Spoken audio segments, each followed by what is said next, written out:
I, 45M, never thought I'd be writing this, but recent events have completely torn our family apart. My wife Hannah, 43F, and I have two children, Emma, 16F, and Jack, 13M. My sister Lisa, 41F, lives next door to us and has always been very involved in our lives, sometimes too involved. The story I'm about to share is about how my sister's obsession with controlling my daughter's life has destroyed our family bonds. Growing up, Lisa and I were incredibly close. Our parents died in a horrific car accident when I was 18 and she was 14. I remember that night clearly. We were waiting for them to come home from their anniversary dinner when we got the call from the hospital. Just like that, our whole world changed. As her only living relative, I became Lisa's legal guardian. I had to put my college plans on hold and took two jobs, working at a warehouse during the day and as a security guard at night. The schedule was brutal, but we had to survive somehow. Those early years were tough.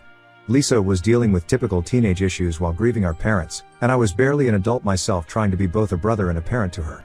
There were nights when I'd come home exhausted from work to find her crying in our parents' room, clutching their old photos.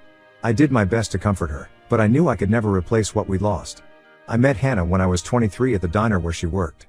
She was different from anyone I'd ever met, understanding, patient, and most importantly, she connected with Lisa immediately. Hannah helped me raise Lisa through her difficult teenage years, becoming like a second mother to her. Lisa even asked Hannah to help her get ready for her high school prom and later was the maid of honor at our wedding. That's why what's happening now feels like such a betrayal. The current problem started 3 months ago when Emma told us she was pregnant. Hannah and I were in the kitchen making dinner when Emma came home from school looking worried. She sat us down and broke the news.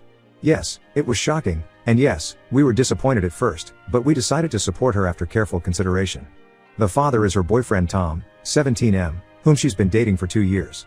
Tom is actually a remarkably responsible kid. He maintains a 3.8 GPA while working part-time at the local grocery store to save for college. His parents are equally supportive. They own a successful local business and have offered to help the kids however they can. When Emma told Tom about the pregnancy, he stepped up immediately, promising to be there for both Emma and the baby. Lisa, however, completely lost it when she found out. She was over at our house for our weekly family dinner when Emma and Tom announced the pregnancy to the extended family. Lisa dropped her fork mid-bite and stormed out of the dining room. From that day forward, she started showing up at our house at all hours, uninvited, to lecture Emma about how she was ruining her life. She would bring up our parents, saying they would be rolling in their graves seeing their granddaughter throw away her future. She even started comparing Emma to girls she'd read about in news articles about teen pregnancy gone wrong. What made the situation even more complex was Lisa's own past. 10 years ago, she lost a baby due to pregnancy complications, and she never fully recovered from that trauma. Her husband left her shortly after, and she's been single ever since. I understand she's still hurting, but she's projecting all her unresolved trauma onto Emma's situation. Things started getting really ugly when Lisa began spreading vicious rumors in our neighborhood. She told the other parents at Jack's soccer practice that Tom had taken advantage of Emma and that we were covering it up. She called Tom's parents and tried to convince them that Emma was lying about the baby being Tom's. She even went as far as going to Emma's school and attempted to talk to her teachers about keeping Tom and Emma separated during classes. She claimed she was doing this as a concerned aunt, but it was humiliating for both Emma and Tom. Other students started whispering about them in the hallways, and some parents even stopped letting their kids hang out with Emma. The situation reached its breaking point last week when Lisa cornered Emma after school. Emma usually walks home with her friends, but that day Lisa was waiting in her car outside the school.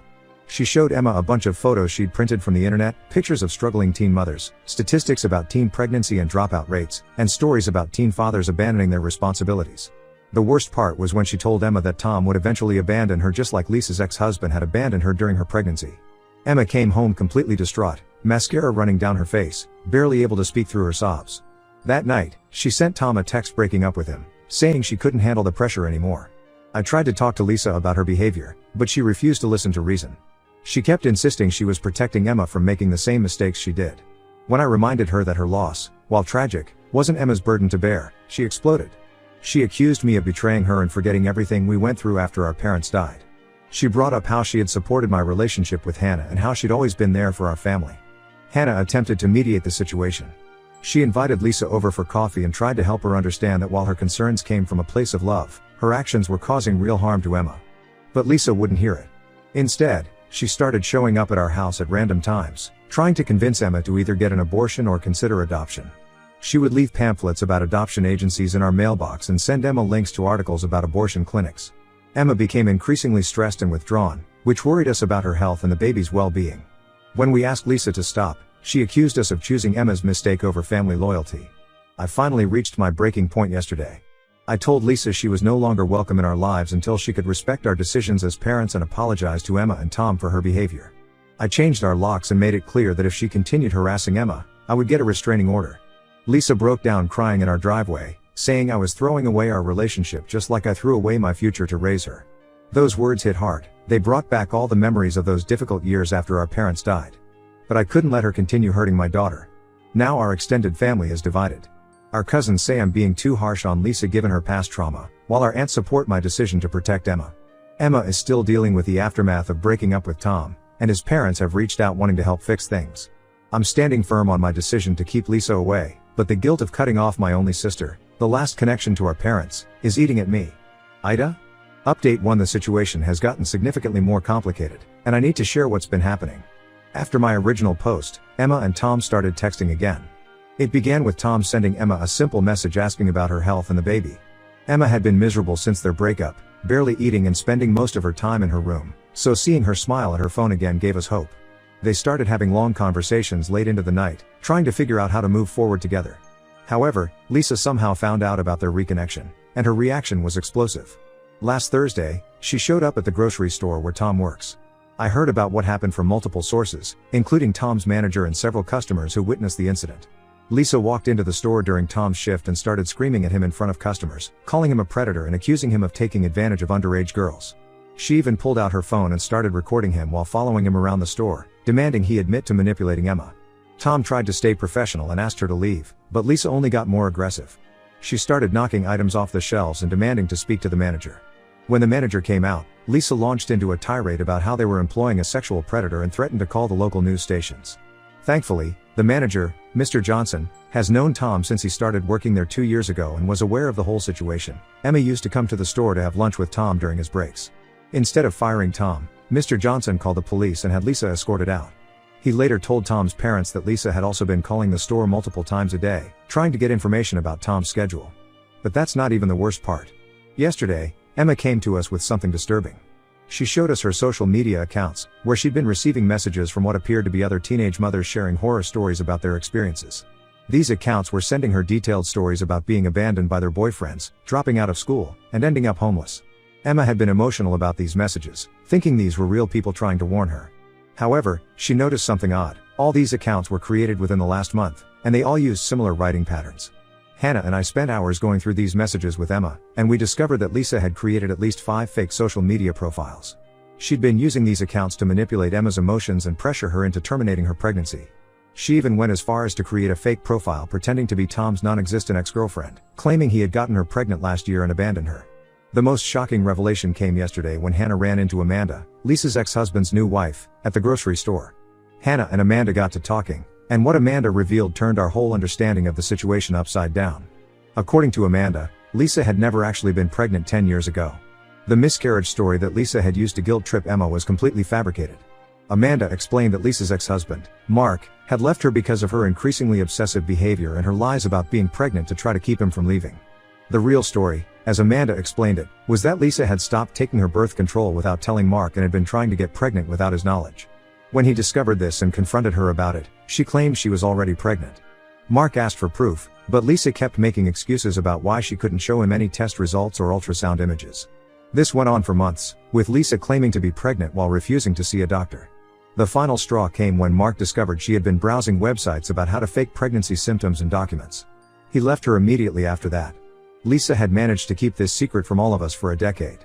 She'd created such an elaborate story about her loss that none of us ever questioned it. She even had a small memorial shelf in her house with a teddy bear and supposed ultrasound photo, which we now know she must have gotten from the internet. When Hannah confronted Lisa with this information, trying to understand why she'd maintained this lie for so long, Lisa had a complete meltdown.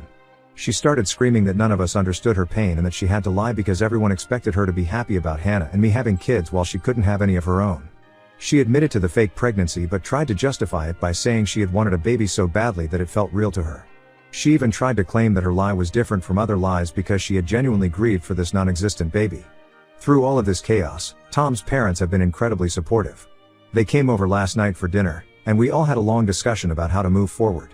They've offered to convert their guest room into a nursery since they live closer to the high school, making it easier for Emma to continue her education after the baby arrives. They also want to help Tom and Emma set up a small business doing social media management for local companies, building on Tom's experience from helping at his parents' business. Seeing this level of support and acceptance from Tom's family seems to have made Lisa even more unstable.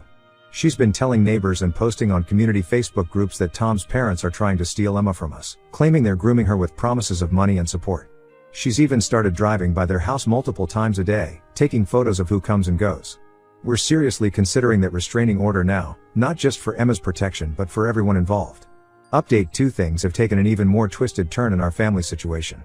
We discovered something that explains Lisa's obsessive push for Emma to get an abortion or give up her baby for adoption. It turns out she's been involved in something far more sinister than we initially thought. Last week, a couple showed up at our front door, Michael and Jennifer Torres. They looked nervous and asked to speak with Lisa about the adoption paperwork she was handling. Hannah and I were completely confused. When we told them Lisa didn't live here and asked what adoption they were talking about, their faces fell. They pulled out their phones and showed us months of text messages between them and Lisa. The messages revealed that Lisa had been promising them Emma's baby. She had contacted them through an adoption support group on Facebook 3 months ago, presenting herself as Emma's legal guardian. She told them that Emma was a troubled teen who couldn't keep the baby, and that she, as the responsible adult in the family, was handling all the arrangements. The messages showed that Lisa had been sending them ultrasound pictures, which we now know she took secretly during one of Emma's doctor appointments, and updates about the pregnancy. The most disturbing part was that the Torres couple had already given Lisa $12,000 as a down payment for adoption expenses. Lisa had convinced them that the money would cover medical bills, legal fees, and support for Emma during the pregnancy. She even sent them fake receipts and documents with forged signatures. The couple was devastated when we told them the truth, that Lisa had no legal authority over Emma or her baby, and that Emma had never agreed to give up her child for adoption. When we dug deeper into Lisa's messages with the couple, we found she had created an entire fictional narrative about Emma. She told them Emma was struggling with drug addiction, completely false, that Tom had abandoned her, another lie, and that Emma's parents, us, were unfit to help with the baby due to financial problems. She had essentially crafted a story that painted herself as the only responsible adult in Emma's life. The revelations hit Emma hard, but they also gave her clarity. She immediately called Tom, and they had a long, honest conversation about everything that had happened. They decided to get back together, realizing that they had let Lisa's manipulation tear them apart.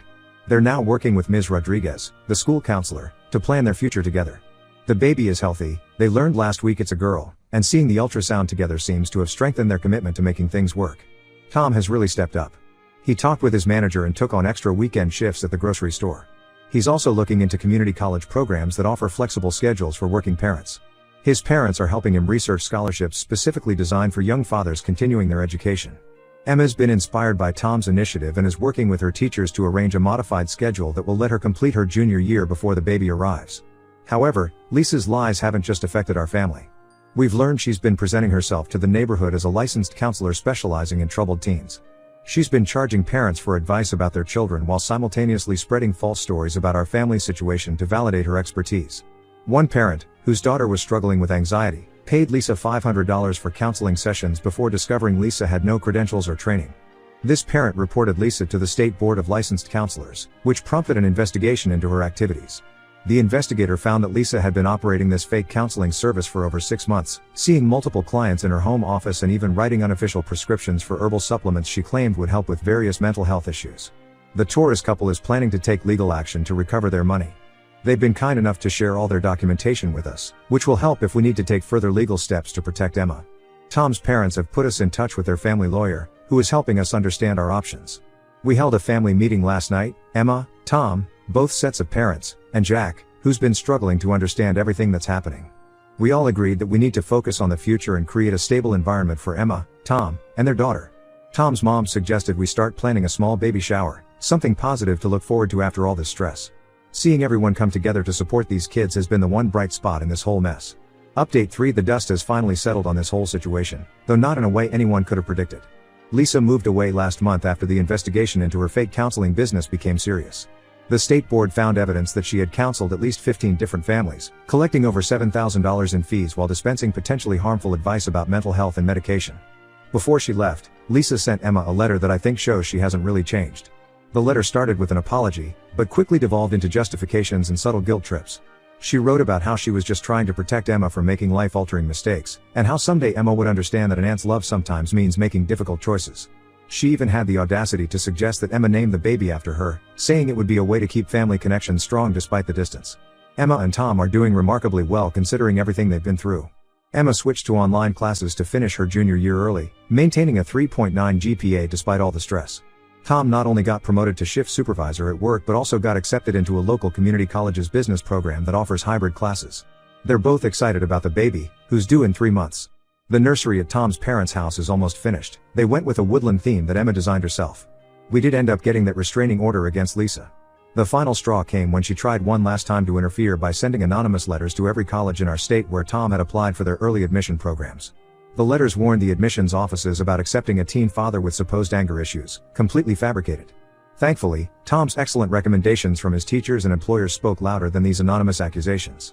The judge granted the restraining order immediately after seeing our evidence file, which included all the fake social media accounts, the Torres couple's documentation, and statements from the family she had scammed through her fake counseling practice.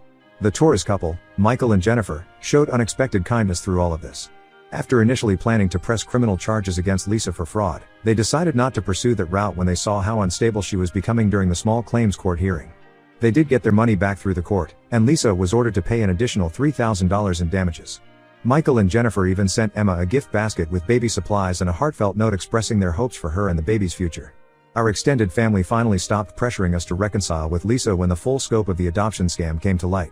Even our Aunt Patricia, who had been Lisa's strongest defender, admitted that Lisa's actions had gone far beyond what family loyalty could excuse.